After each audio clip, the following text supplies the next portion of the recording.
अस्सलाम वालेकुम नाजरीन, कैसे हैं आप सब दोस्त। उम्मीद है कि जहां भी होंगे खैरियत से होंगे। मैं हूं आपका मेज़बान परवेज़ इकबाल। आज 28 मार्च और हफ्ते का दिन है। जैसा कि आप जानते हैं कि मैं आपको लम्हा बलम्हा आगाह रखता हूं कोरोना वायरस के बाद यूरोप की लम्हा बलम्हा बदलती हुई सूरत हाल से। तो आज के इस वीडियो में हम बात करते हैं यूरोपीय मुल्क इटली की, जहां हलाकतें 10,000 से तजावज़ कर गई हैं। इसके अलावा एक अच्छी खबर यह है कि वहां कोरोना वायरस के फैलाव में मामूली कमी रिकॉर्ड की गई है। इसके अलावा इटली के वज़ीर आज़म ने यूरोपीय यूनियन को शदीद तनकीद का निशाना बनाया है। उन्होंने ये तनकीद क्यों की है, ये सब कुछ हम आपको बताएंगे तफसील के साथ। लेकिन सबसे पहले आप लोगों से गुजारिश करते हैं कि अगर आपने अभी तक हमारे चैनल को सब्सक्राइब नहीं किया तो फ़ौरन सब्सक्राइब कर लें। इसके अलावा हमारे वीडियो को लाइक और दूसरे लोगों के साथ शेयर भी कीजिएगा ताकि तमाम इंफॉर्मेशन जो है लोगों तक मुकम्मल पहुंच सके। तो बात करते हैं इटली की। इटली के वज़ीर आज़म ने यूरोपीय यूनियन को शदीद तनकीद का निशाना बनाया है। उनका कहना है कि ऐसे मुश्किल वक्त में जब स्पेन और इटली जैसे ममालिक शदीद बहरान से गुजर रहे हैं, उन्हें यूरोपीय यूनियन की जानब से अमदाद दरकार है। यूरोपीय यूनियन की जानब से उन्हें कोई मदद नहीं दी जा रही। उनका कहना था कि इन मुश्किल हालात में यूरोपीय यूनियन को चाहिए कि वो फौरी तौर पर इटली और स्पेन जैसे मुल्कों को आसान शराइत पर कर्जे दे ताकि वो इस बहरान से निकल सके। दूसरी तरफ इटली में हलाक होने वाले अफराद की तादाद 10,000 से तजावज़ कर गई है।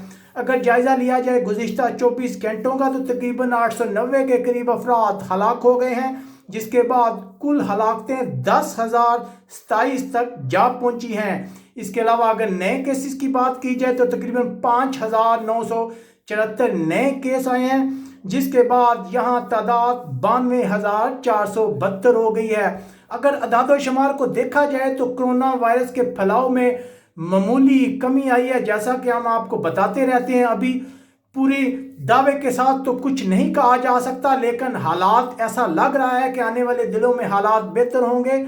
याद रहे कि इस वक्त इटली जो है कोरोना वायरस के केसेस की तादाद में चाइना से आगे चला गया है। वो अमेरिका के बाद दूसरा मुल्क है जहां इतनी बड़ी तादाद में कोरोना केसेस रिकॉर्ड हुए हैं। इसके अलावा अगर बात की जाए गुज़िश्ता 24 घंटों में कितने लोग जो हैं वो इंतहाई सीरियस हैं, तो ऐसे अफराद की तादाद 3,856 है। और अगर बात की जाए उन खुश नसीब लोगों की जो कोरोना वायरस से लड़कर कामयाब हुए हैं, तो ऐसे अफराद की तादाद 12,384 है। जैसा कि हम आपको मसलसल बताते रहते हैं कि इटली इस वक्त बहरानी कैफियत में है। वहाँ की जो फौज है वो भी सिविल इंतज़ामिया की मदद कर रही है। मुख्तलिफ तिबी सामान को पहुँचाने के लिए फौज के हेलीकॉप्टर इस्तेमाल किए जा रहे हैं।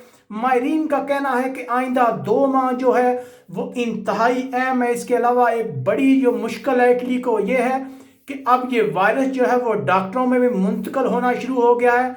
मजीद 4 डॉक्टरों की हलाकत हुई है इटली में इस खतरनाक वायरस से। यकीनन इटली के लिए ये बहुत ही मुश्किल वक्त है। हमेशा की तरह हम अपनी तमाम पाकिस्तानी, इंडियन और बांग्लादेशी कम्युनिटी से यही कहेंगे कि वो सब लोग घरों में रहें, घरों से बाहर ना निकले, क्योंकि माहिरीन का कहना है कि इस वक्त पीक पर है ये वायरस। अब देखना यह है कि जिस तरह हालात वाक़यात बता रहे हैं कि मामूली कमी हो रही है, हम दुआ करेंगे कि इस वायरस का जोर टूटे और ये इटली से हमेशा के लिए ख़त्म हो जाए। इस अच्छी उम्मीद के साथ हम अपने प्रोग्राम का इख्तिताम करते हैं और जाते जाते आपसे यही रिक्वेस्ट करेंगे कि आप हमें कमेंट्स करके बता सकते हैं कि आप इटली के जिस इलाके में रह रहे हैं वहाँ मजमूई तौर पर क्या सूरत हाल है। अपने मेज़बान परवेज़ इकबाल को इजाज़त दीजिएगा।